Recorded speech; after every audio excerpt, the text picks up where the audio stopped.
Glória a Deus. Amém, gente? Vamos reiniciar ou vamos recomeçar? Vamos lá. Amém.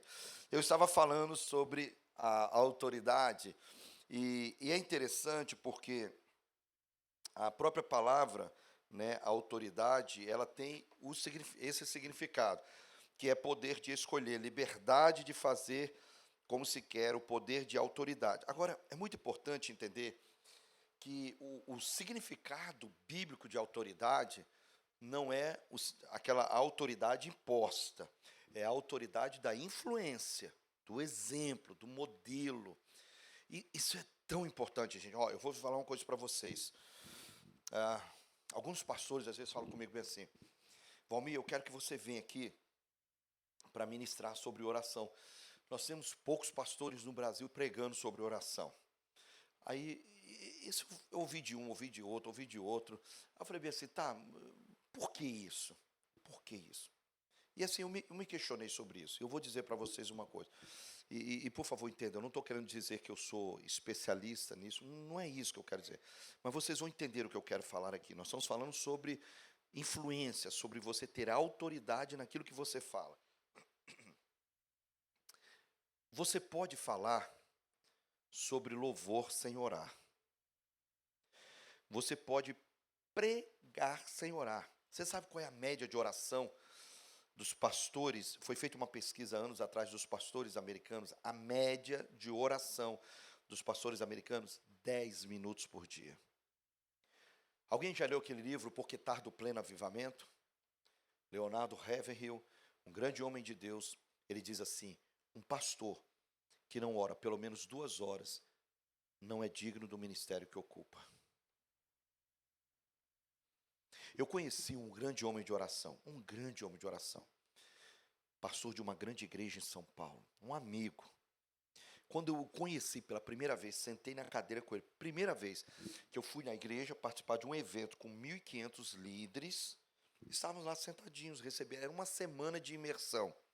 Aí eu marquei um horário com ele, que eu queria conhecê-lo, obviamente fazer perguntas, sentar com ele. Eu sentei com ele, só me apresentei assim: eu sou Valmir, sou do Espírito Santo, moro em Vila Velha, sou pastor. Foi a minha apresentação. Ele olhou para mim assim, não me conhecia. Hoje nós somos grandes amigos. Ele olhou para mim e falou bem assim: Valmir, deixa eu te fazer uma pergunta. Quantas horas você ora por dia? Hoje eu brinco com ele e falo bem assim: cara, aquele dia você foi muito pesado. Você tinha que ter perguntado quantos minutos eu orava. Não é quantas horas você ora por dia. Porque na cabeça dele, ele queria saber o seguinte: nós vamos conversar aqui sobre muitas coisas. Você vai me perguntar sobre a igreja, você vai me perguntar sobre o trabalho, você vai me fazer tantas perguntas. Eu quero saber o seguinte: que vida você tem com Deus? Porque não tem nada de expressão no seu ministério que não comece no seu lugar de intimidade com Deus. Gente, eu aprendi isso tanto.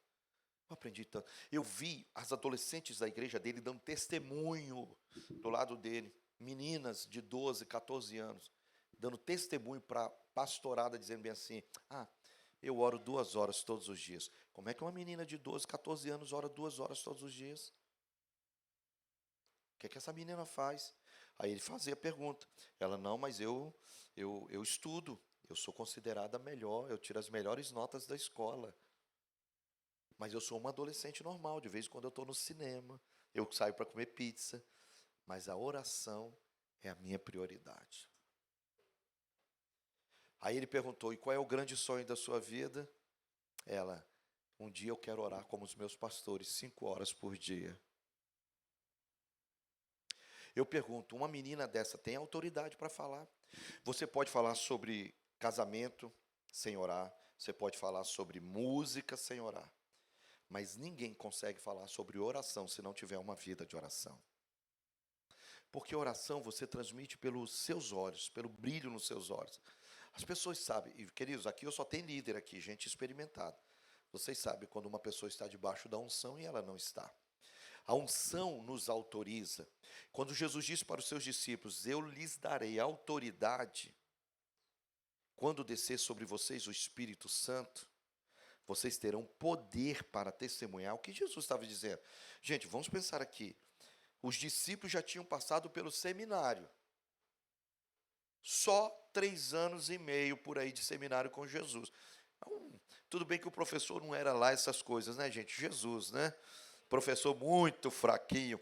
3 anos e meio com Jesus. Uma escola diária, prática, com visual prático na hora, né, aprendendo, né, com tarefas, né, vai de 2 em 2, aula prática, depois traz o resultado e blá, blá, blá. Tudo, gente. Eu pergunto, depois de um seminário desse, o que é que você vai dizer para essa pessoa? Você está pronto, vai para cima, prega o evangelho, testemunha, pratica, porque eles já tinham praticado. Vai, você já sabe como fazer, vocês viram, agora é só repetir o que eu ensinei para vocês. Mas Jesus não disse isso. Jesus disse o quê? Vocês vão ficar na cidade, até que do alto vocês recebam poder, autoridade. Porque vocês não têm autoridade pelo que vocês conhecem, vocês têm autoridade pelo Espírito Santo que está na vida de vocês. Poder do alto, gente, poder do alto. Então preste atenção. A autoridade, ela vem exatamente pelo seu poder de influência. E o poder de influência vem através da vida que você leva. A vida com Deus, a vida de autoridade. Eu lembro que eu tenho uma menina que trabalha lá na minha casa, tem 25 anos. Já se aposentou e não sai de lá. Eu falei que esse ano você vai sair brincando com ela. Aí você me deixa mais 2 anos, não? Eu falei, mas você já aposentou. Eu falo que é menina de 70 anos de idade quase, tem 68 anos. E aí você imagina, virou uma irmã, né? Uma filha, uma irmã, ela é da casa mesmo. E ela chegou para mim e falou bem assim, ela quando chegou lá, ela ficou mais de 10 anos sem se converter nada. Eu falei, Deus, que vergonha. Como é que uma pessoa fica 10 anos na minha casa e não se converte? Era uma vergonha para mim isso. Hoje ela está convertida, graças a Deus. Mas ela vivia uma vida muito errada, com muitos homens. Ela veio de uma vida muito ruim, muito sofrida. Então, mas ela falou uma coisa uma vez, diz bem assim, sabe, Valmir, uma coisa assim que eu admiro demais. Eu estou aqui há 20 anos na tua casa. Eu nunca vi você falando um palavrão. Eu nunca vi você brigando com a Keila. Aí eu falei para ela bem assim, calma lá. A gente briga, mas eu escolho o lugar certo para brigar, né? A gente não briga na frente de vocês. Porque, mas ela disse para mim, isso é tão importante. Tem uma paz nessa casa que eu não tenho, porque na casa dela era panela para tudo quanto é lado, gente. Ela já sacou faca para cima dos maridos dela, dos homens dela. Então, ver aquele ambiente era exatamente a autoridade que a gente tinha, de poder dizer para ela, Jesus tem uma vida diferente para você, se você quiser. Então, o que eu quero dizer para vocês, queridos, que a autoridade, ela vem exatamente através disso. E preste atenção, as pessoas estão de olho em você. As pessoas estão de olho. A maneira como você trata a sua liderança é a maneira como seus liderados irão tratar você. Então, não adianta exigir dos outros aquilo que você mesmo não planta. Então, os meus filhos me honram porque eles sempre me viram honrar os meus pais. Meu pai não é vivo, mas minha mãe está. Minha mãe não gasta dinheiro comigo. Ela sai comigo, quem tem que bancar minha mãe sou eu. Mas ela tem o dinheirinho dela. Ela poderia, ela não precisa do dinheiro de nenhum filho para sobreviver. Mas eu disse, isso não é questão de poder ou não. Não é uma questão dela ter ou não dinheiro, é uma questão de honra. Eu quero honrar minha mãe. Quem é que paga lá a passagem para ela ir para Paraíba passear? Sou eu.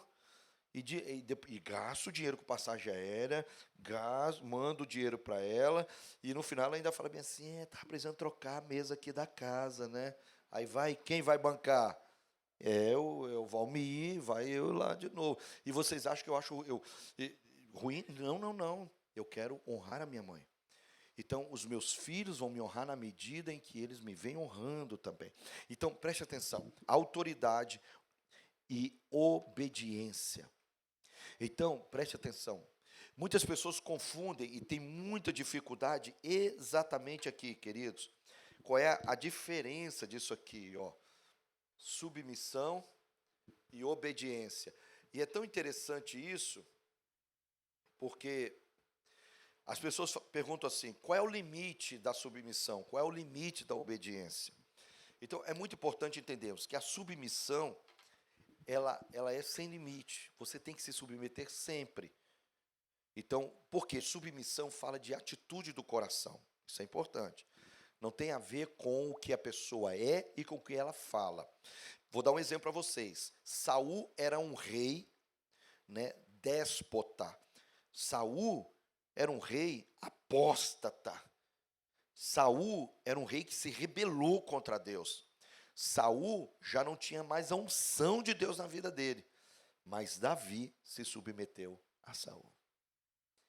Entenda? Tem gente falando bem assim, eu vou sair porque aquela pessoa está errada, porque aquela pessoa não está fazendo assim. Não.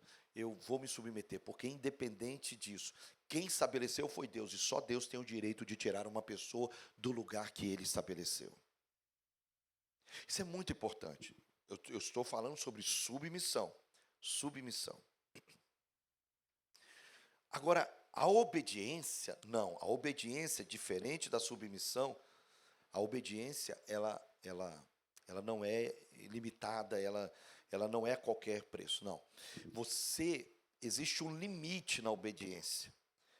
Você obedece e você se mantém obediente se a pessoa que você obedece, ela está em consonância ou debaixo da autoridade de Deus. O que isso significa? A Bíblia, ela é a nossa referência de obediência. Vou dar o exemplo. Os discípulos foram proibidos de pregar o evangelho. Eles deixaram de pregar. Não podemos deixar de falar daquilo que temos visto e ouvido. Então, a obediência, ela tem um limite, desde que ela não te proíba aquilo que Deus já proibiu. Por quê? Porque quando você desobedece a uma autoridade que está te colocando contra aquilo que Deus falou, não é você que está rebelde à autoridade, é a autoridade que está rebelde ao que Deus falou. Entende? Então, a autoridade está te proibindo. Então, por exemplo, aqueles irmãos que fazem contrabandos de Bíblia, por exemplo, para os países que é proibido, eles estão em pecado? Pastor, está contra a lei do país. A lei do país diz que não pode, meu querido. Existe uma lei maior do que a lei do país. E a lei maior diz, ide por todo mundo pregar o evangelho a toda criatura. O que Deus está dizendo é o seguinte, não negue a ninguém na face da terra a possibilidade de conhecer o meu nome. Ainda que você tenha que fazer contrabando, faz contrabando, leva a minha palavra. Entende o que eu estou dizendo? Então, por quê? Porque existe uma lei que está acima daquela autoridade. Então, uma autoridade que proíbe algo que a Bíblia já disse que não é pecado, que liberou. Então, você não está sendo desobediente ou insubmisso. Agora, aliás, você vai estar sendo desobediente, mas a submissão você permanece nela. Porque não é pelo fato também de você não concordar que você vai sair falando mal dessa autoridade para todo lugar. Isso é muito importante, muito importante. Eu lembro, isso aqui fica uma lição para vocês do que eu vou contar. Eu lembro que quando eu fui consagrado ao ministério pastoral, eu estou contando a minha relação com o meu pastor, gente, mas isso vale para qualquer área da liderança nossa, nem qualquer área. Mas eu lembro que o meu pastor chegou para mim e falou bem assim, Valmir, seguinte, nós vamos caminhar juntos. Então, eu vou dizer uma coisa para você. Todas as vezes que nós estivermos reunidos em liderança para tomar decisões na igreja, você tem que estar fechado comigo. Aí, a princípio, eu fiquei pensando assim, mas e se eu pensar diferente? Eu não posso lá na frente, tipo, ei, discordo do que o senhor está dizendo aí, ou questiono demais, aquela coisa. Você tem que estar. Por quê, Valmir? Porque se eu e você entramos em colisão lá na hora, o pessoal vai falar, se nem os líderes, se nem os nossos pastores estão em unidade, que dirá do restante? Então, a princípio, eu fiquei assim, sabe aquela coisa, eu não entendi. Aí depois ele disse bem assim, agora, terminou a reunião, eu falei coisas que você não compreendeu, a gente vai sair, nós vamos para o gabinete. Lá no gabinete você pode perguntar tudo que você quiser e eu vou te explicar porque eu cheguei a isso. Vocês vão entender que por eu ter nascido ao lado dele, ter sido forjado e formado como ovelha e discípulo dele, não eram muitas coisas que a gente discordava, eram poucas coisas, era mais pela questão até da idade. né, por uma questão, eu era um pastor recém-formado, recém-consagrado, ele já era um pastor mais velho. Então, às vezes, tinha uma visão de algumas coisas diferentes. Mas quando eu chegava no gabinete, eu falava assim, pastorzão, o negócio é o seguinte, o senhor falou, eu estou junto com o senhor. Lembra que eu falei com vocês? Estou fechado com o seu ministério, com o seu propósito. Mas eu não entendi aquilo que o senhor falou. Por que o senhor falou aquilo? Por que essa decisão? Não seria melhor de forma diferente? Aí ele chegava e falava assim, Valmir, eu fiz por isso. Aí quando ele explicava, eu falava, verdade, tem razão. Ou seja, ele me explicou, eu fui. Agora, se eu faço isso na frente dos outros e tento discordar na frente dos outros, eu crio um clima onde as pessoas vão dizer bem assim, então é assim, né? O pastor falou e tal. Né? Então, veja bem, gente, eu não estou falando sobre imposição de liderança, eu estou falando sobre atitude do coração. Submissão é atitude. Tem direito a questionamento? Lógico que tem, gente. Nós não somos, né, quaisquer pessoa, Deus nos deu capacidade de questionamento, fazer perguntas. Isso não é errado, não é errado. Então eu reúno lá meu time pastoral, minha liderança, e eu abro para eles. Aliás, né, às vezes eu faço perguntas que depois eu quase me arrependo.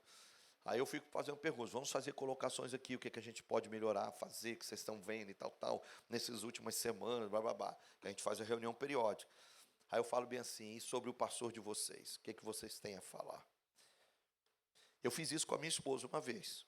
Estava no encontro de casais, aí o preletor lá falou bem assim, faz essa pergunta para sua esposa, quando vocês voltarem para o quarto, blá, blá, blá, você vai descobrir talvez algumas coisas que a tua esposa está entalada e ela não fala porque você não dá oportunidade. Eu falei, beleza, tranquilo, deixa comigo. Eu falei, amor, tem alguma coisa que eu faço que te machuca, que você não gosta, e que às vezes você não fala porque não se sente à vontade, ou porque às vezes você fala e eu endureço o coração. Ela olhou para mim e falou bem assim, posso falar? Eu falei, pode. Gente, minha esposa, ela vai dar aula para vocês. Vocês vão descobrir, gente. Pensa numa mulher, a baixinha é violenta. E ela aproveitou, gente, ela aproveitou. Ela aproveitou. Pensa no arrependimento que eu tive. Pensa no arrependimento que eu tive. Mas naquele momento, foi um momento que o nosso casamento foi abençoado. A gente foi se descobrindo, a gente vai crescendo. É lógico que eu preciso melhorar muito. A minha esposa, ela é quase perfeita, mas eu tenho tanta coisa para melhorar. Né? Se ela ouvir isso, ela vai mexer comigo. Mas ela é uma benção. Ela vai vir aqui para dar aula sobre família para vocês. E ela tem autoridade. Ela tem autoridade. Mas deixa eu falar uma coisa para vocês. Agora, por que, queridos? Por que essa questão da obediência, da submissão e da autoridade, ela é tão importante na vida da igreja? Porque nós estamos vivendo, queridos, um tempo onde a rebelião, ela está se tornando mais comum do que nós imaginamos. Porque a rebelião nasceu no coração de Lúcifer. Deus não criou o pecado, Deus não criou a rebelião, nasceu no coração. Por quê? Porque Lúcifer tinha também a capacidade de escolher o livre-arbítrio. Ele não era robô, ele não tinha sido criado, né, para andar em perfeição o tempo inteiro. E foi exatamente aí, queridos, que começou, né, esse ambiente, né, da autoridade, da submissão, da obediência. Quando isso não é bem tratado, gera-se um ambiente de rebelião. Queridos, eu não sei a história de vocês, mas pelo amor de Deus, não sejam promotores da rebelião em ambiente nenhum. Não seja, não seja. Ah, pastor, mas o senhor não sabe o que a minha prima lá naquele grupo da família, pastor, ninguém aguenta aquela minha prima, não. Ela é descompensada. E blá, blá, blá. E que minha tia, e que minha avó, e que não sei quem. Não seja promotor da rebelião. Seja pacificador.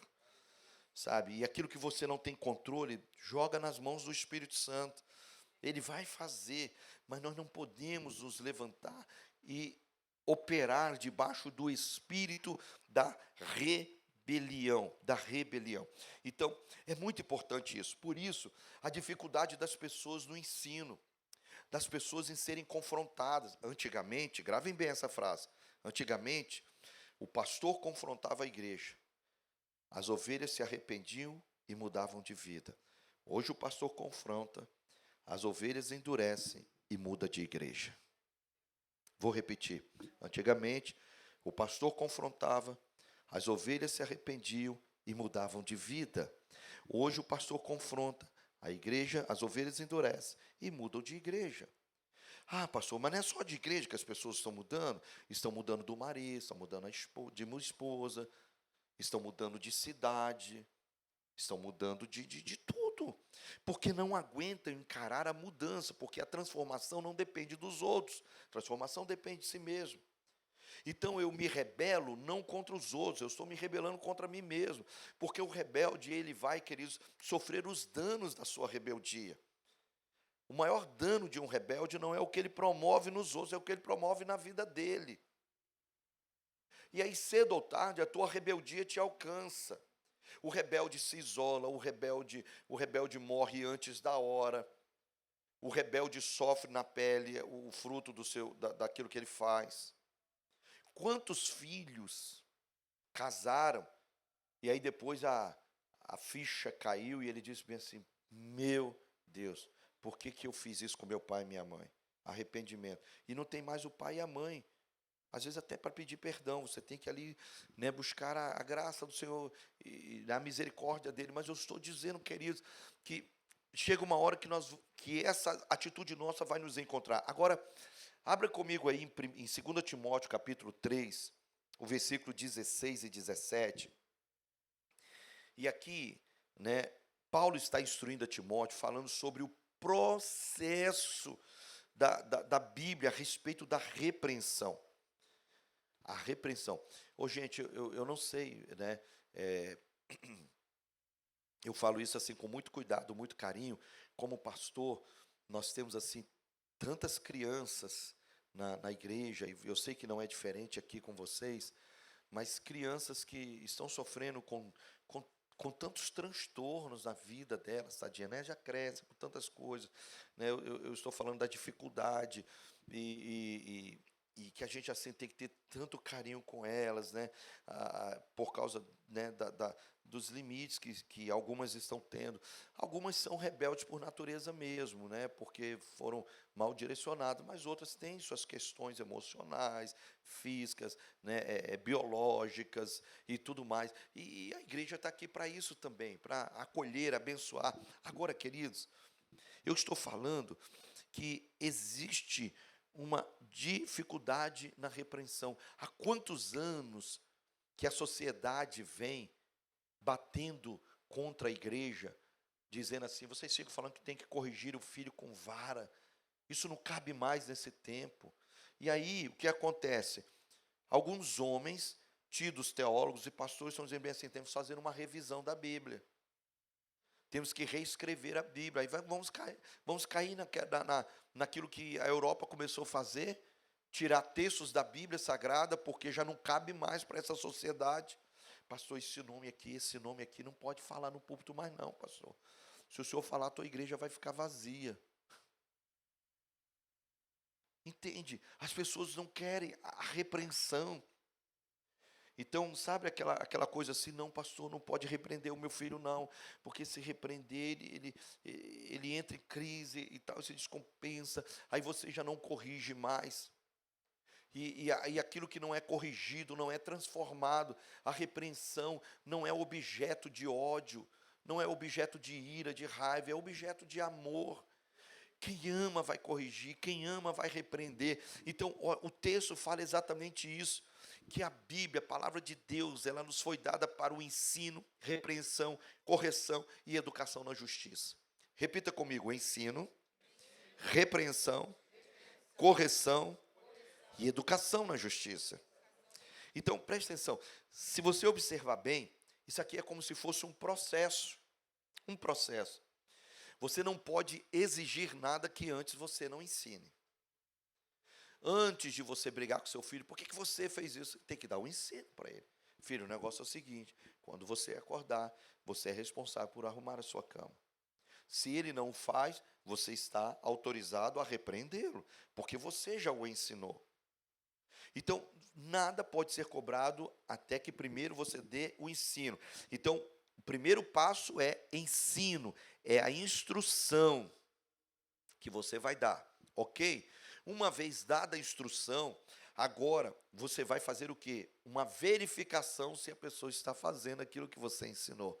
É o segundo passo. Essa palavra repreensão, ela fala também de você observar e de repente falar para ela bem assim, epa, isso aqui não está, eu falei com você, você não fez. Ei, que cama mal arrumada é essa? Eu falei para arrumar a cama, não é jogar de qualquer maneira. Eu falei para pegar o lixo, jogar lá fora, e você não jogou, por que você não fez? Então você agora vai partir para a segunda etapa. Ô, gente, discipulado, maturidade cristã, dá trabalho.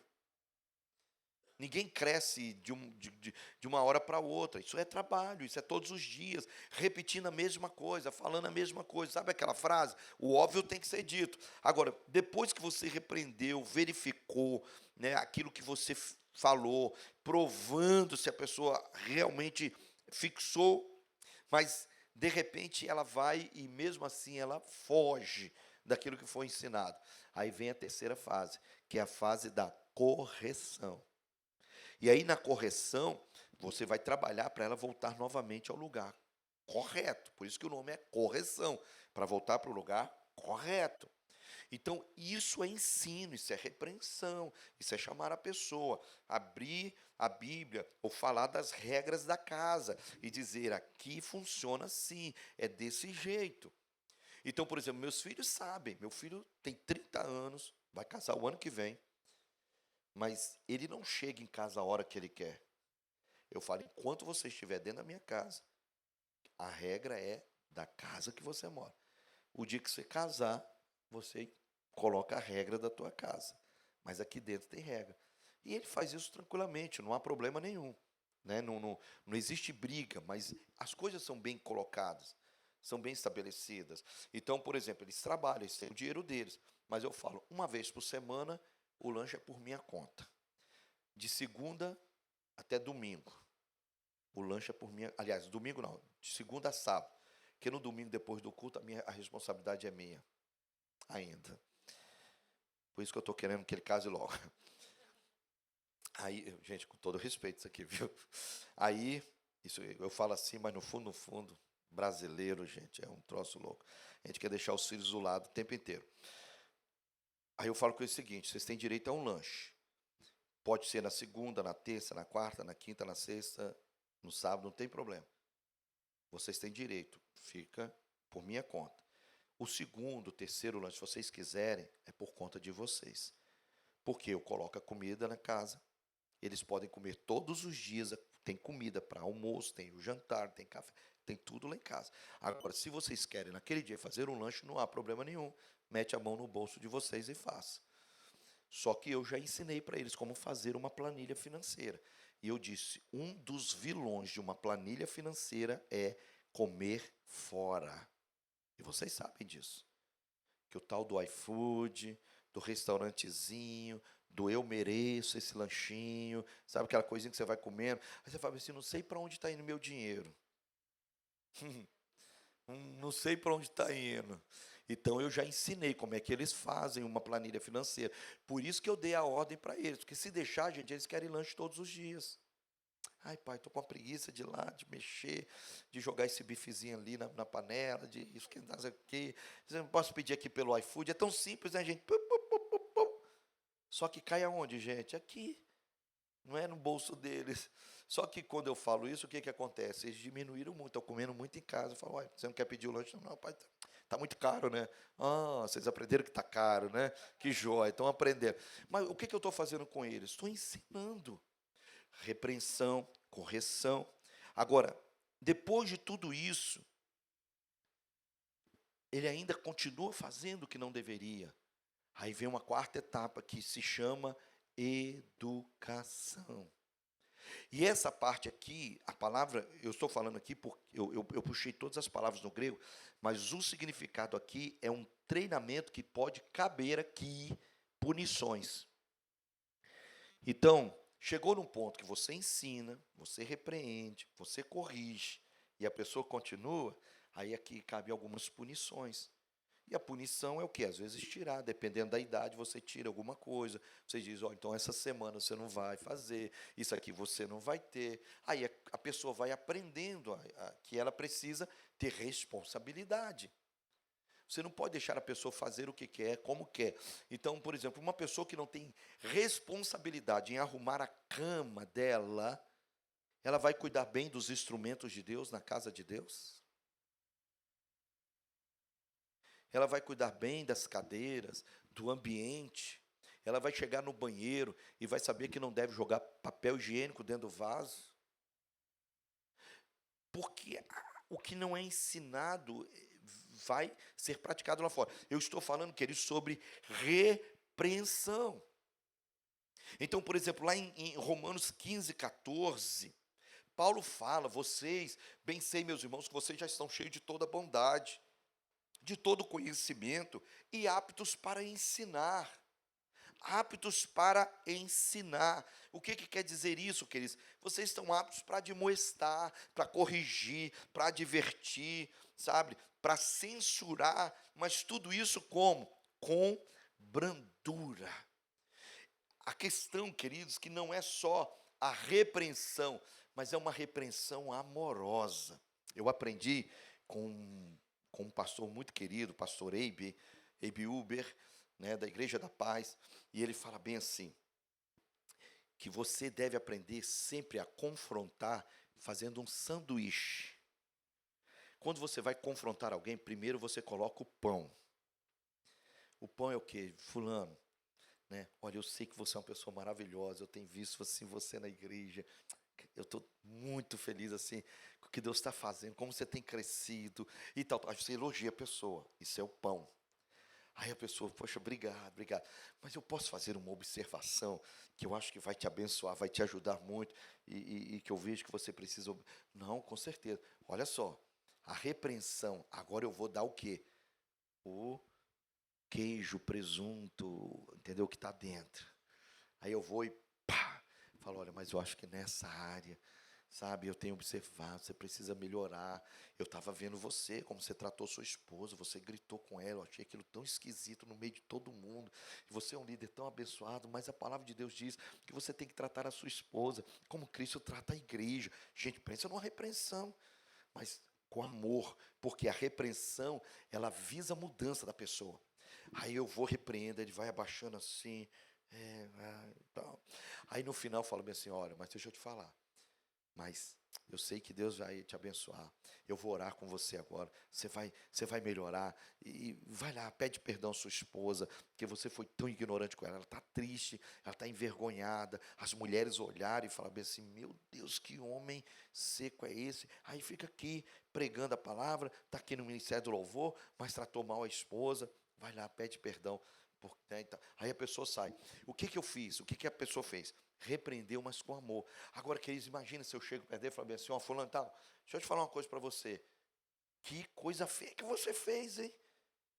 Brincadeira, um líder na igreja, uma pessoa tão respeitada, as pessoas te admiram. Você faz um negócio desse, coisa feia. Como é que ele vai sentir, querido? Ele vai ter dificuldade de aceitar, porque ele já está se sentindo acusado. A pessoa já chegou já marcando os defeitos dele, né? As debilidades da vida dele. Aí ele vai olhar e falar bem assim, tudo bem, eu errei, mas eu não sou esse erro todo não, eu tenho coisa boa. Mas se eu coloco as coisas boas antes e depois, a coisa fica amenizada, entende? Então até para repreender, queridos, tem regra, tem forma correta de fazer. Então, por isso que a Bíblia diz que o ato da repreensão é uma atitude de um pai com o filho. Se Deus não repreende, queridos, é porque Ele não ama. Preste atenção, o silêncio diante de um erro pode ser a maior prova da indiferença que você tem com uma pessoa. Se você ama, você vai chamar a pessoa e você vai falar com ela. Pastor, mas se eu falar e ela não aceitar? Se você fala com amor, debaixo de um espírito de brandura, mas você fala a verdade. Eu estou falando, não é de amenizar o problema, o erro. Fala o erro da forma em amor, Mas se a pessoa não aceitar, aí não é o problema seu. Você falou, passou para ela. Agora, a transformação, porque, queridos, a pessoa que se endurece quando repreendida, ela não cresce. Por isso que tem muita gente infantil dentro da igreja, porque elas não aceitam repreensão. Não, pastor, quem fala comigo é Deus, eu não aceito que ninguém venha aqui, não. Outra coisa, fulano de tal não tem vida, aí vem aqui agora falar comigo que eu tenho que melhorar nessa área.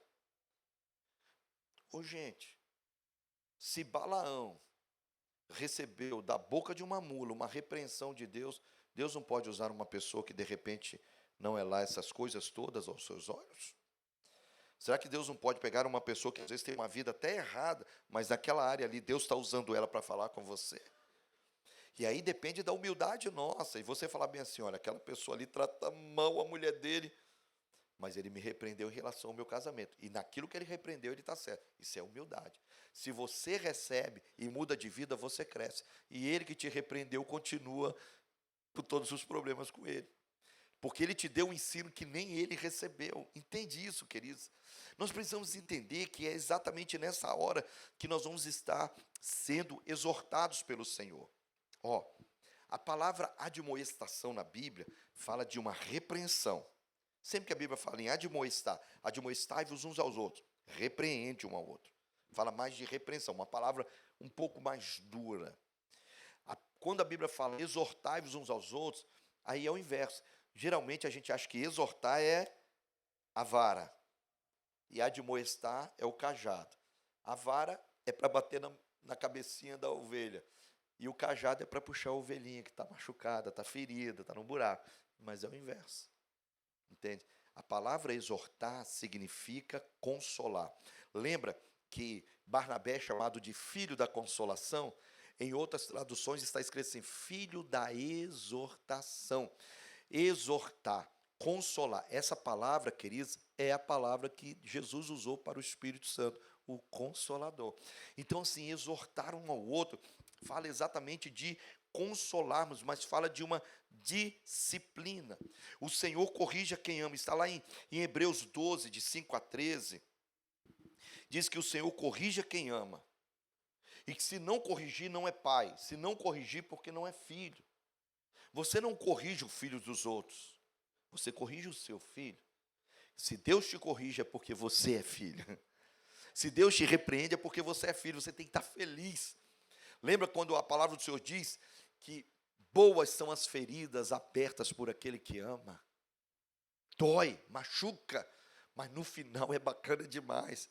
Porque você vai agradecer aquela pessoa e dizer bem assim, você falou comigo uma coisa que ninguém teve coragem de dizer. Eu fui para casa com raiva de você, mas depois eu pensei e falei bem assim, foi a única pessoa que teve coragem de falar isso comigo. E ele amanhã vai te agradecer. Eu sou casado com uma mulher, gente, que não corta caminho. Ou que não faz curva. Ela vai reto e já vai direto. E eu, queridos, para repreender, antes de chegar no Rio, eu passo por Minas, Brasília, dou uma descida em São Paulo e eu chego aqui no Rio de Janeiro. A minha esposa não, já vai direto no Rio. Já resolve a questão. Comigo é assim. Ela já me chama, já senta comigo. Fala bem assim, lembra daquele negócio que você falou hoje de manhã? Eu falei, lembro. Pois é. Me deixou profundamente triste. Falei, mas amor, eu não tive intenção. Tudo bem. Eu não estou julgando a sua motivação, eu estou julgando a tua ação. Porque ninguém pode ser repreendido pela motivação. Às vezes a gente erra querendo acertar. Mas às vezes querendo acertar a gente erra. E aí a pessoa tem que ter o direito de falar. Porque o sentimento dela também eu não posso negar, que aquilo que eu fiz machucou. E aí a gente tem que resolver aquilo. O que eu estou dizendo, queridos, que nessa hora Deus começa a tratar conosco. E aí pode vir a disciplina. Agora, queridos, a Bíblia diz o quê? Que ao homem que uma vez repreendido, ou várias vezes repreendido, se endurece, uma hora ele vai ser quebrantado sem que haja cura. O problema da rebeldia, queridos, é que chega a um ponto em que a pessoa já não sente mais a sensibilidade do Espírito Santo na vida dela. Porque a rebeldia passou a ser padrão. E aquilo que é padrão endurece. Então, a Bíblia fala de uma mente cauterizada. O que é uma mente cauterizada? Já viram mão de pedreiro, gente? Esses dias eu encontrei um calo na minha mão, gente. Anos e anos que eu não sei o que é isso. Eu sou pastor, gente, eu não lido. Eu falei assim, como é que surgiu um calo aqui na minha mão? Aí eu lembrei que eu fiz uma cavalgada. Gente, eu não falei para vocês, depois eu vou contar a minha história com o cavalo. Eu tenho um pet de 4 patas. Eu vou mostrar a foto deles uma hora para vocês. Aí eu falei, eu lembrei que eu passei um dia inteiro cavalgando. Eu faço cavalgada de 30, 40, 50 quilômetros. Eu gosto de cavalgar. E segurando a corda, o que fez? Fez um calo aqui. Né? Eu até estranhei, eu falei, quanto tempo que não tem um calo nessa mão, né? Eu estou lembrando que teve um pastor que chegou na igreja, aí os pedreiros estavam lá trabalhando, né, ralando. Aí chegou o pastor da igreja, e o pessoal trabalhando, chegou e falou bem assim, pastor, veja aí como é que é a mão de um homem. Aí mostrou aquele calo assim, né, na mão. Aí o pastor falou, é muito calo, hein? Isso é mão de homem? É. Aí pegou a mãozinha dele, passou aqui na cabecinha dele e falou bem assim, passa a mão aqui para você ver os calinhos também de um homem, como é que é. Enquanto você trabalha com a mão, eu trabalho com a mente. Bom, essa eu aprendi, né? Então, eu já conto na igreja para ninguém fazer isso comigo. Mas a cauterização significa o seguinte, se você pegar um calo na mão e você passar uma agulha, você não vai sentir nada. Porque aquela pele, naquele lugar, está cauterizado, não passa, não tem sensibilidade. O que Deus está dizendo é que chega uma hora em que a repreensão é dada, mas a pessoa não tem mais sensibilidade. Porque a primeira prova, queridos, de que você recebeu a repreensão e você acolheu a repreensão, é que vem choro e arrependimento. Choro e arrependimento, Deus está errado. E eu vou dizer mais a você, se a sua sensibilidade estiver apurada, às vezes não precisa nem de uma repreensão de alguém. No próprio ato do pecado, o Espírito Santo já comunica com você e você chora e diz, Deus, me perdoa. Eu não queria fazer isso, eu não queria estar neste lugar. O Senhor me perdoa. Sensibilidade. O problema, queridos, é que nós estamos vivendo um tempo em que a rebeldia está se estabelecendo como padrão em muitas pessoas. E aí o que acontece, queridos? Aonde que surge essa rebeldia? Lá em 1 Tessalonicenses, você pode anotar aí, capítulo 5, versículo 12 a 15. Paulo começa a escrever a carta para os Tessalonicenses, dizendo o seguinte, eu quero tanto agradecer a Deus por vocês, a fé, o amor, a dedicação. Vocês são uma igreja muito exemplar, muito exemplar, muito bacana. Vocês têm coisas maravilhosas na vida de vocês. Mas aí, queridos, depois Paulo, depois de iniciar com tantos elogios, ele diz bem assim, agora, depois de tudo que eu falei, parece que Paulo fez igual o pão, queijo e pão, né? Ele foi lá e iniciou. Aí quando chega no capítulo 5, ele diz assim, a partir do versículo 12, né? Agora vos rogamos, irmãos, que acateis com apreço os que trabalham entre vós, e os que presidem no Senhor e vos admoestam. Admoestam, lembra? Admoestam. E que os tenhais com amor em máxima consideração, por causa do trabalho que realizam, viver em paz uns com os outros. Exortamo-vos também, irmãos, que admoesteis os insubmissos. Preste atenção. Primeira coisa, admoesteis os insubmissos. O insubmisso não tem que ser consolado. Ei, preste atenção. Púlpito de igreja é para o profeta admoestar os insubmissos. Insubmisso não pode permanecer na insubmissão. E só tem um jeito de mudar a insubmissão, através de uma admoestação profética, firme. Tem que chamar o erro de erro, pecado de pecado, mundanismo de mundanismo. Não podemos, queridos, mascarar. Está errado. Precisa ser transformado. Então ele diz bem assim, admoestem os insubmissos. Aí ele continua, consoleis os desanimados. O desanimado você não pode admoestar. Entende? O desanimado tem que ser consolado. motivado. E essa palavra é exatamente isso. Consoleis os desanimados. Essa palavra consoleis é motive os desanimados. Porque o problema do desanimado não é insubmissão, é desânimo. Sabe, no meio do caminho, aquele dia, aquela estação, que parece que você, oh, pastor, eu estou com aquele ânimo todo. Aí você vai consolar, não. Deus tem tanto para a sua vida, Deus vai fazer, Deus vai realizar coisas na sua vida e tal, tal. Aí você anima a pessoa. Porque preste atenção, queridos, se você consola o insubmisso, ele não sai da insubmissão. Tem muita gente entrando errado pelas portas das nossas igrejas. E nós estamos fazendo promessa para pessoas que não têm condições de viver aquilo que a palavra está dizendo. O camarada trata mal a esposa, o camarada está traindo a esposa, o camarada está devendo a todo mundo, está roubando, está mentindo. Ele chega aqui na frente, a gente põe a mão na cabeça dele e diz bem assim: Deus vai fazer uma obra tão linda na tua vida, e que essa semana vai ser uma semana de você colher muitos frutos, só se for os frutos das trevas. Porque, queridos, onde regras são quebradas, onde princípios são quebrados, amanhã os princípios que você quebrou vão quebrar você. Então, esse tipo de pessoa precisa o seguinte, de uma palavra de arrependimento. A primeira coisa que nós temos que fazer na vida dele, com amor, gente. Eu não estou falando de ignorância aqui, pelo amor de Deus, mas temos que ser João Batista. Ei, vocês não podem chegar aqui para receber uma oração como se vocês fossem fugir da ira futura.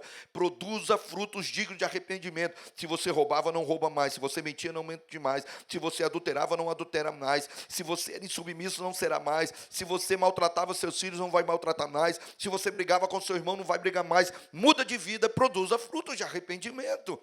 Aí a pessoa diz bem assim: miserável homem que sou. Então a luz veio, a revelação foi dada, o arrependimento bateu no coração, agora você está apto para receber as promessas.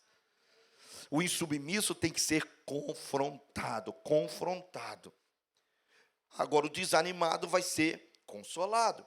Aí diz assim: ampareis os fracos. Suporte. Eu quero, mas estou me sentindo tão fraco. Eu quero, mas não estou conseguindo. Vamos juntos aqui. Um ao outro ajudou e disse: seja forte. Amém. Eu estou aqui para o teu lado. Isso é igreja. Igreja é esse lugar, gente. Ou vocês acham que tem um monte de gente que entra na nossa igreja desanimado e nós estamos aqui para ajudar um ao outro? Ô, gente, eu sou pastor. Eu também tenho pastor sobre a minha vida. Quantas vezes eu tive que ter a intervenção de pastor na minha vida para me ajudar. Mas se eu bato no peito e digo bem assim: eu sou pastor, não preciso de ninguém para me ensinar. Deus me chamou, blá, blá, blá, que eu tenho contato direto com o trono. Que é isso? Eu já fui admoestado pelo meu pastor. Meu pastor, ele mora em Fortaleza. Estive com ele o mês passado.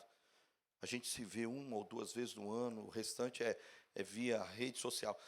Mas ele é meu pastor. Eu sei que se der BO hoje, eu posso ligar para ele a hora que for. Ele vai me responder. E ele vai me ajudar. Teve uma época que eu estava com um problema com meu filho mais velho.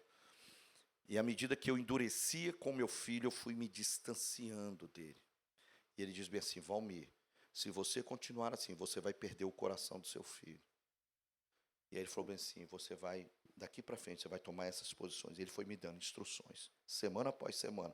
Semana após semana, e eu dando feedback, eu dando prestação de contas. Lembra? Ensino, repreensão, correção, tudo ali. Aí ele foi me dando instrução. O que aconteceu? Eu recuperei o coração do meu filho. E quando você conquista o coração do seu filho para te ouvir. Eu queria que o meu filho ouvisse, mas com o coração distante de mim. Quando eu reatei o meu coração com o dele, ele me deu acesso para que eu falasse aquilo que eu gostaria de falar para ele, com muito amor. Meu filho hoje está comigo em tempo integral, está sendo treinado para o futuro pastoreio junto comigo também na igreja.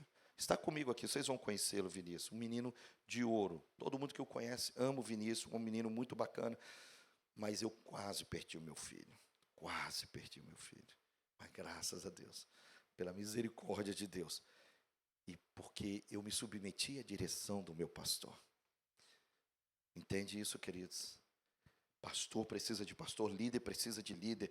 E aí ele está dizendo: admoestei-os e submissos, console o desanimado, ampare o fraco e o restante, seja longânimo para com todos. Longânimo, longânimo. O que é longanimidade? É caminhar mais uma milha, é ir mais além, sabe? É a paciência, repetidas vezes, a pessoa vacilou, é perdoar 70 vezes 7. Seja longânimo, seja longânimo. Por que Jesus não voltou ainda, gente? É um ato de amor, é um ato de amor. Preste atenção, Jesus está tardando, entre aspas, porque tem a hora certa, que o Pai sabe, na sua sabedoria, nós não sabemos a hora que Jesus vai voltar. O Pai sabe, mas vocês já pararam para entender que o fato de Jesus ainda não ter voltado é um ato de amor com a humanidade, porque Jesus quer que mais vidas sejam salvas, mais vidas sejam resgatadas, glória a Deus por isso, é um ato de amor. Então Jesus está esperando. Agora, queridos, a rebeldia, ela vai exatamente sendo alimentada nesse ambiente, um ambiente de rejeição à palavra, ouvidos que não querem ouvir mais. Outro ambiente também que promove a rebeldia é o amor ao mundo. Concupiscência da carne, concupiscência dos olhos, soberba da vida, está lá em João, 1 João capítulo 2, versículo 15 a 17. O amor ao mundo, sabe, gente, nós estamos vivendo uma busca da entronização do homem de novo. O homem como centro. Então tudo é autoestima, valor próprio. Não deixe ninguém dizer nada para você que não seja. Aí, nós não aceitamos mais nada, não aceitamos sofrimento, não aceitamos dificuldades. Deixa eu te fazer uma pergunta. Se Jesus te desse uma mensagem, e falasse assim: filho, filha, eu quero que você pregue essa palavra aqui no Rio de Janeiro, e que você fique pregando essa palavra. Depois de 1 ano pregando, se ninguém entregar a vida a Jesus, o que você ia pensar? Será que isso veio de Deus mesmo? Mas você é muito persistente. Depois de 5 anos, como é que você se sentiria pregando a mesma mensagem e ninguém recebendo? Ao contrário, rindo de você. Coitado, coitado. Fala. Falando ao vento, ninguém vê, ninguém fala, ninguém recebe. Como é que você se sentiria? Eu não nasci para isso. Eu não sirvo para ser pregador. Eu não sirvo para ser mensageiro de Deus. Eu não tenho eloquência, eu não tenho sabedoria. Se fosse outra pessoa, já tinha ganhado tantas pessoas, eu não ganhei ninguém. Está um troço louco. Quem sou eu? Aí você começa a se diminuir, começa a dizer: Deus, escolhe outra pessoa. Eu não quero esse negócio. Depois de 10 anos, 20 anos, quem é que conseguiria? Pois Noé ficou mais de 100 anos pregando a mesma mensagem para um mundo que não recebeu a mensagem. Porque Noé sabia que o seu sucesso, o seu prêmio, estava em obedecer à voz que lhe mandou fazer. Eu quero que você entenda, queridos, que essa autossatisfação está matando as pessoas. Porque na autossatisfação, a cruz não é uma mensagem recebida.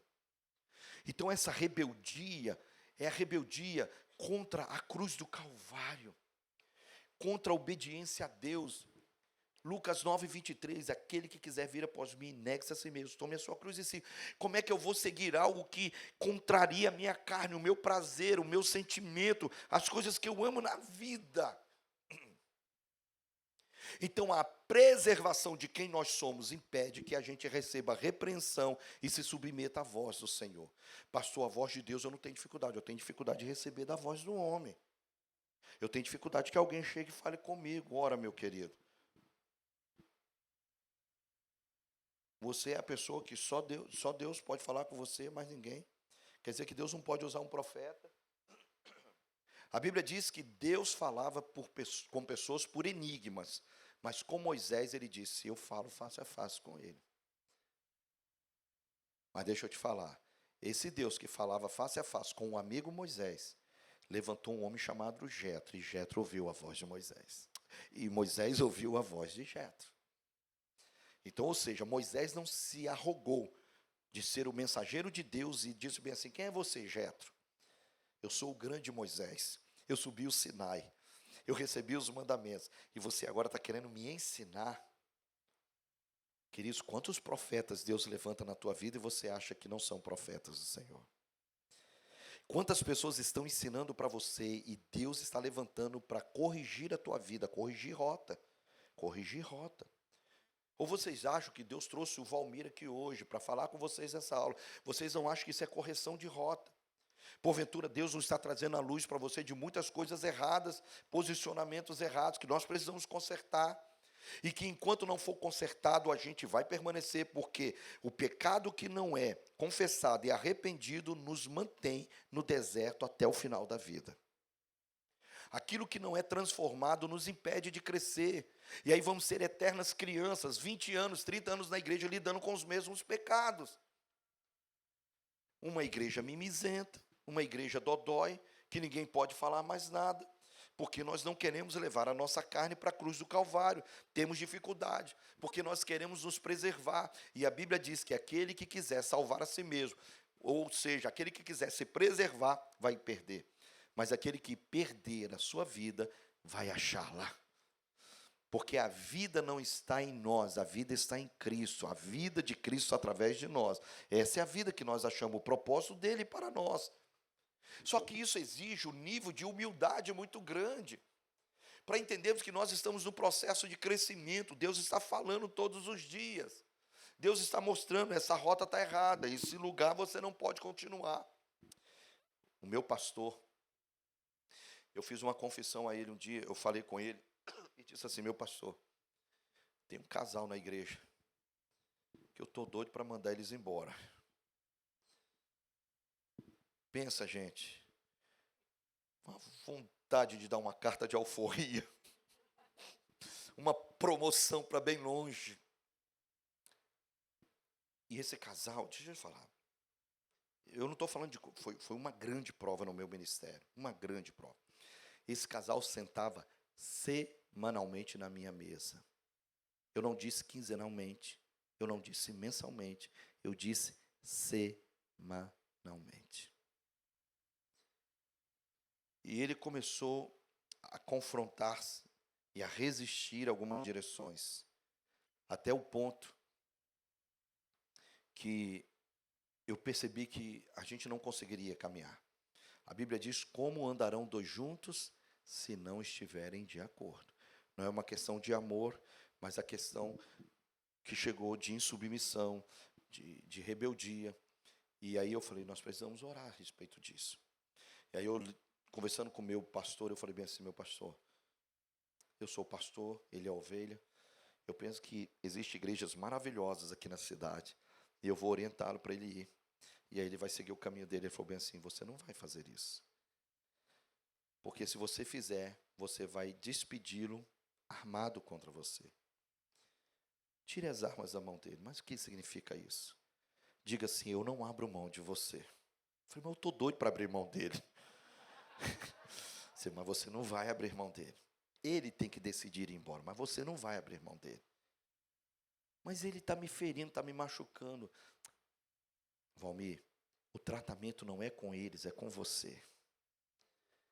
Deus está querendo fazer você crescer, não é eles. Você está passando por uma prova, e se você passar bem por ela, você vai estar preparado para provas maiores lá na frente. Oh, gente, ter pastor não é fácil. Nessa hora a gente não gostaria nem de ler a Bíblia e nem de ter pastor para falar nada. Deixa eu resumir a história para vocês.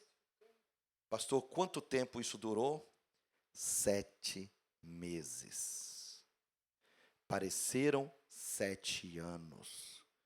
Porque você sabe, 5 minutos com uma pessoa rebelde contra você é uma eternidade. É horrível. Receber um amigo, uma pessoa querida, 1 hora parece 10 minutos. Mas com rebelde, 10 minutos parece um dia inteiro. É horrível. Mas ele disse: você não vai abrir mão. E ele sentava na minha mesa e falava bem assim.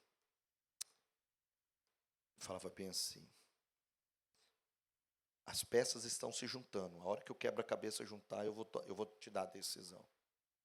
Mas deixa eu te falar. Se você não mudar, ele falava comigo. Se você não mudar, a sua igreja vai acabar.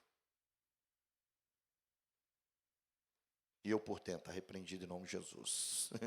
Toda palavra maldita vai embora. Né? Porque maldição sem causa não tem, gente. Eu não tenho preocupação com isso. Não foi ele que me chamou. Só tem um que pode decretar a minha morte, é Deus. E Deus já decretou a vida para mim. Mas, pastor, o senhor quer dizer que ele estava 100% errado, não tinha nada? Lógico que tinha coisa que eu podia melhorar e mudar. Lógico que tinha. Seria muita arrogância da minha vida achar que também eu não tinha problema nenhum, mas eu chegava diante dele, tudo orientado pelo meu pastor. Pergunta para ele, o que você gostaria que eu mudasse? Em que eu, na sua opinião, preciso ser transformado? E vamos conversar aqui. Hoje, gente, pensa uma conversa difícil. 7 meses. Até que chegou o dia que essa pessoa foi embora. Fiz uma festa, matei o cabrito. Soltei uns fogos assim por trás. Pá, pá, pá. Mas você me pergunta assim, pastor, e como é que essa pessoa está? Deus está abençoando. E a minha oração para ela sempre foi, Deus, que ela prospere onde estiver. Que naquilo que ela precisa se arrepender, que ela encontre arrependimento no Senhor. E eu não sou o julgador de ninguém, gente. Porque com a medida com que nós medimos, nós seremos medidos também. Então, cuidado quando você fala. Cuidado quando você fala de uma liderança. Nós vamos falar sobre isso depois. Preste atenção. A pessoa foi embora. O meu coração continuou, né, em paz e eu fui sendo trabalhado com Deus. Agora, queridos, pensa num homem que o sentimento foi, eu consegui passar pela prova.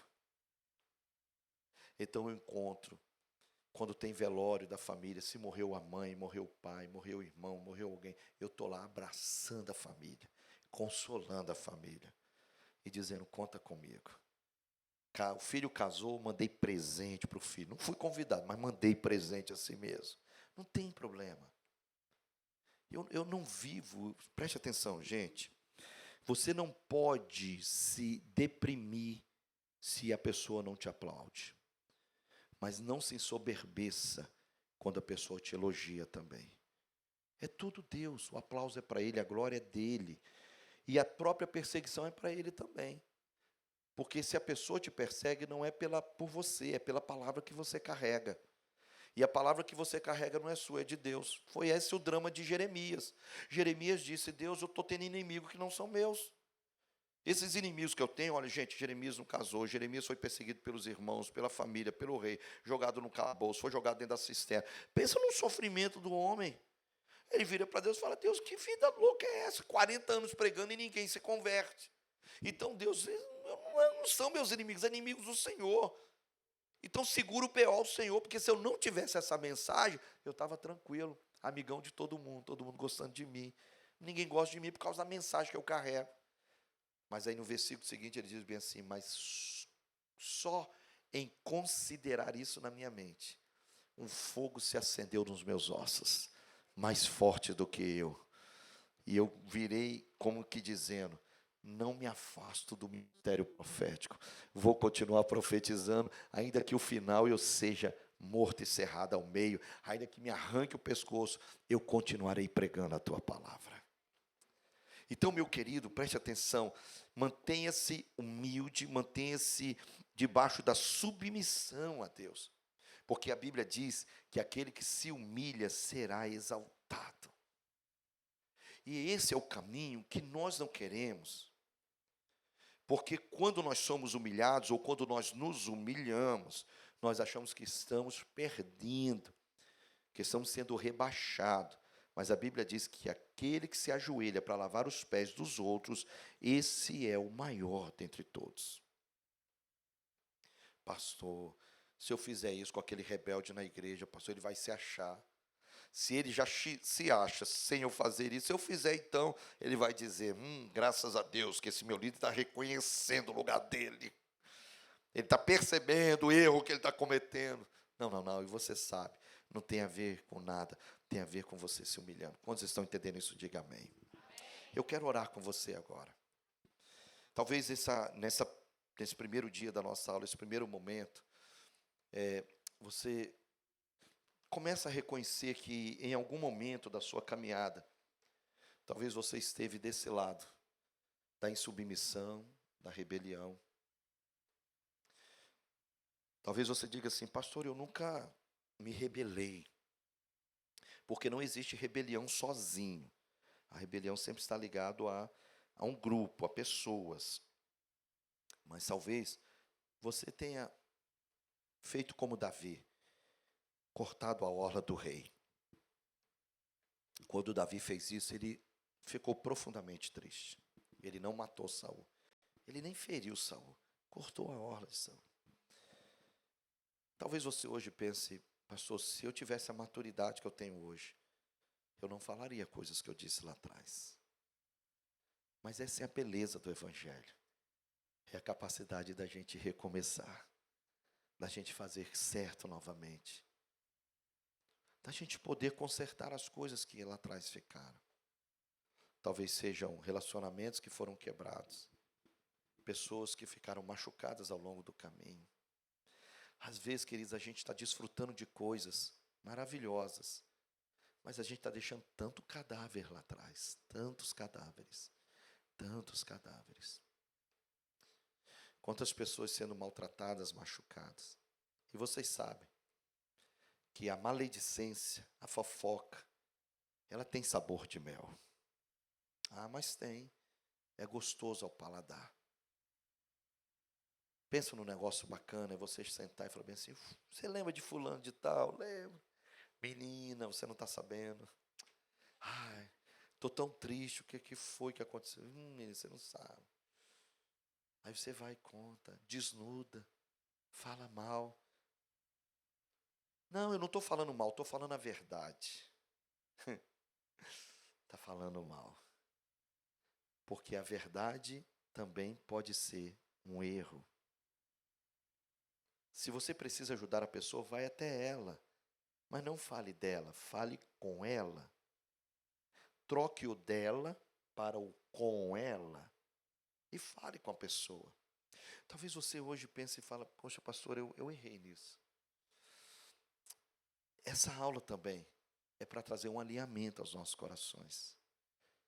Porque Deus quer que vocês sejam líderes que vão curar a noiva ferida. Deus quer que vocês sejam líderes para que a pessoa que se assentar ao teu lado, num culto, numa reunião, que seja em qualquer lugar, você seja um instrumento de cura para essa pessoa. E vocês sabem que nós temos um exército de pessoas feridas aí fora, gente machucada, e que vai entrar por essas portas talvez com uma esperança, será que esse lugar é diferente? Será que aqui esse povo é diferente? Ou é mais uma igreja que vai me ferir, que vai me machucar? E você vai ensinar para ela que não existe a igreja perfeita, que a recomeçar é um lugar de gente ferida também. Mas são pessoas moribundas ministrando para outros moribundos. Pessoas que estão sendo curadas das suas feridas, enquanto são curadas, estão ajudando os outros também. E nós estamos crescendo. Encontrar um ambiente de amor. E eu vou dizer para vocês que uma liderança que promove a cura, ela vai distribuindo a cura no meio da congregação.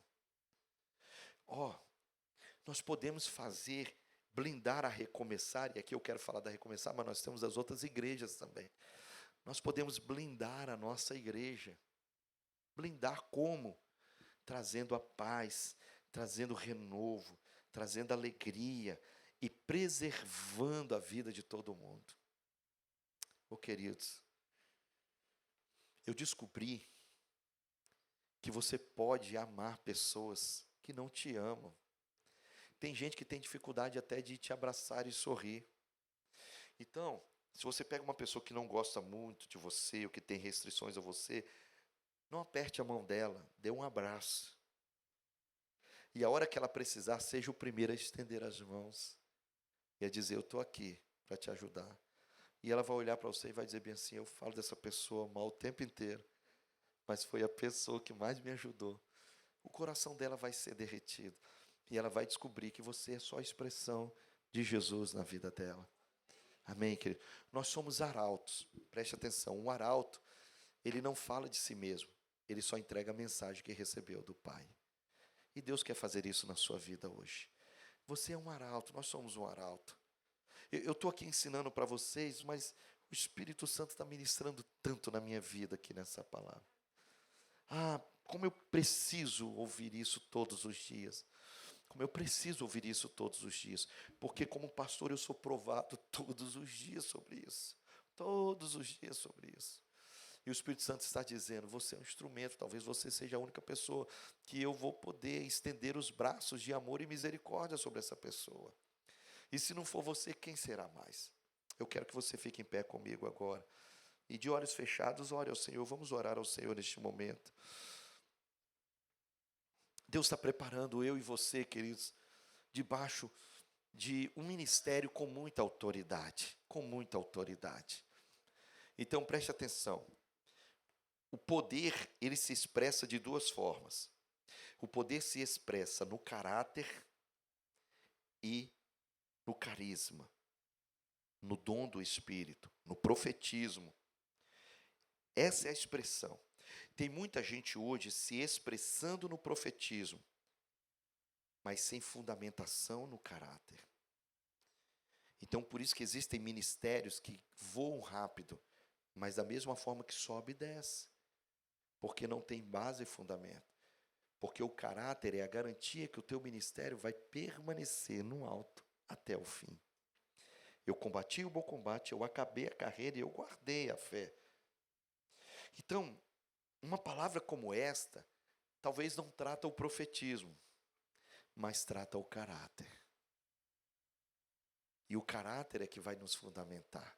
Porque a autoridade, ela vem através da influência, do testemunho. Por que muitas famílias dos cristãos, dos crentes, não se convertem? Por causa do mau testemunho que estão dando dentro da sua casa. Os maridos não querem se converter porque a mulher vem para a igreja toda semana, mas continua bruta, continua ignorante, continua insubmissa, continua briguenta. Como é que o marido desse vai se converter? Por que muitas esposas não se convertem? Porque o marido vem para a igreja e continua o mesmo homem bruto, continua mentindo, continua adulterando, continua fazendo coisas erradas. E a mulher diz, o que esse evangelho está fazendo na vida do meu marido? Para que eu vou nessa igreja? Por que os filhos não se convertem? Porque os pais são religiosos, mas não têm transformação de vida. O caráter, a submissão, muda e transforma as pessoas. Eu cresci no bairro. O bairro que eu cresci foi o bairro que eu fui consagrado ao ministério pastoral. Desde os 5 meses até os meus 34 anos, por aí, eu fiquei no mesmo lugar. 34 anos.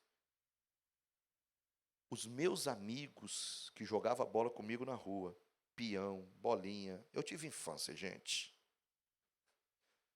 Que jogava pedra nos pés de manga. Coisa boa, gente, pensa numa manga que fica doce quando você joga pedra. É outro. Esses meus amigos, muitos deles, se converteram na igreja que eu pastoreava. E eu tive o privilégio de batizar vários deles. Vários deles. Porque eles viram transformação, eles viram a vida. Eu vou dizer uma coisa para vocês, queridos. Vocês estão sendo preparados para serem líderes em um alto nível de amor, de submissão a Deus, da autoridade. Vocês querem isso para a sua vida? Diga amém. Coloque a mão no lugar do seu coração. Pai, eu quero orar agora pela vida desses meus irmãos e irmãs. Pai, vidas tão queridas para o Senhor. Pai, eles se matricularam aqui na IEB. Não é para adquirir um diploma e colocar na parede ou pendurar, ó Deus, em cima de uma mesa. Eles estão aqui porque eles estão em busca de transformação. Cada matéria ministrada neste lugar, ó Deus, é a voz do Senhor lapidando cada um de nós aqui neste lugar. E eu sei que hoje o Teu Espírito Santo está abrindo entendimento, compreensões ao nosso coração. Ó Deus, eu oro para que esse espírito de autossatisfação, de autoproteção seja quebrado aqui hoje, Deus. Nos expomos aos Teus pés, aos Teus braços. Nos expomos para que o Senhor revele, ó Deus, a nudez da nossa alma. Deus, a nudez das nossas ações. Que o Senhor possa trazer um espírito de arrependimento aqui neste lugar. Que esta aula, ó Deus, produza líderes melhores. Que esta aula produza mulheres melhores. Homens mais abençoados, filhos abençoados, ó Deus, líderes no reino do Senhor, na casa do Senhor, que esta palavra, Senhor, nos levante a um nível mais alto de humildade, de submissão, ó Pai, em nome de Jesus eu oro, Senhor, para que o fogo do Teu Espírito agora queime, ó Deus amado, tudo aquilo que não produz a glória do Senhor, e tal como o exemplo de Jesus, que lavou os pés dos discípulos, que o Senhor levante os Teus filhos debaixo com esse mesmo coração, ó Pai, um coração humilde, um coração quebrantado. Eu oro, ó Deus amado, por estas pessoas que vieram à mente dos Teus filhos nesta noite, pessoas, ó Deus, que o Senhor está trazendo ao coração agora. Eu oro, ó Deus, para que os Teus filhos sejam instrumentos para mudar a história desses relacionamentos. Deus, eu estou lembrando de uma pessoa que agora também, junto com os meus irmãos, eu oro por ela agora também. Ó Deus, essa pessoa que veio à minha mente agora, ela tem tanta dificuldade, ó Deus, tanta dificuldade de olhar nos meus olhos, mas, ó Deus, eu quero orar ao Senhor, eu quero que o Senhor me dê a oportunidade de pedir perdão, de abraçar esta pessoa, ó Deus, lavar os pés dela. Pai, eu oro ao Senhor agora, o Senhor é poderoso para fazer. Que o Senhor nos levante debaixo de cura, de restauração, ó Deus. Ó Deus, que nas nossas igrejas locais, ó Deus, daqueles que fazem parte daqui da Recomeçar, os que estão espalhados, os alunos que estão online, aonde eles estão agora, as igrejas que eles pertencem, ó Deus, que o Teu amor, a graça do Senhor possa transformar a realidade das nossas igrejas e que, ó Deus, possamos ser restauradores, ó Deus, Pai, em nome de Jesus. Mas eu quero fazer uma oração também aqui, ó Deus. Eu quero fazer uma oração pela liderança, pelos pastores, Deus, Pai. A nossa boca é um manancial de bênção, Senhor. A nossa boca é um manancial de bênção. Pai, tem tantos pastores, ó Deus, também machucados e feridos ao redor desta nação, pastores que estão pensando em parar o ministério, ou pastores que estão abandonando o ministério. Eu oro por eles agora, Pai, eu oro por eles, que o Senhor, ó Deus, ministre diretamente ao coração deles, que o Senhor levante restauradores para ajudá-los também. Levanta, Senhor amado, levanta homens e mulheres que, ó Deus, vão consolar, vão reanimar, vão motivar novamente. Eu oro por eles, Pai. Deus, o Teu reino não pode perder esses soldados, Senhor. O Senhor diz que a seara é grande, os trabalhadores são poucos, e os poucos não podem se perder, ó Deus. Eu oro por eles agora, Pai, que aonde eles estão, aqui no Rio de Janeiro, lá no Espírito Santo, nesta nação, ó Deus, em outros países, eu oro por eles agora. Levanta consoladores, ó Deus, que vão restaurar, e ó Deus, aqueles pastores que por algum motivo, ó Deus, eles se perderam no meio do caminho, que eles reencontrem novamente, ó Deus, o perdão, o amor e a restauração. Tu és poderoso para fazer isso, Pai. Mas eu quero fazer uma aliança com os meus irmãos aqui, de só abrirmos a nossa boca para abençoar, Senhor. Deus, uma aliança. Ó Deus, os nossos pastores vão receber toda a oração dos nossos lábios. Os nossos líderes vão receber toda a palavra de bênção dos nossos lábios.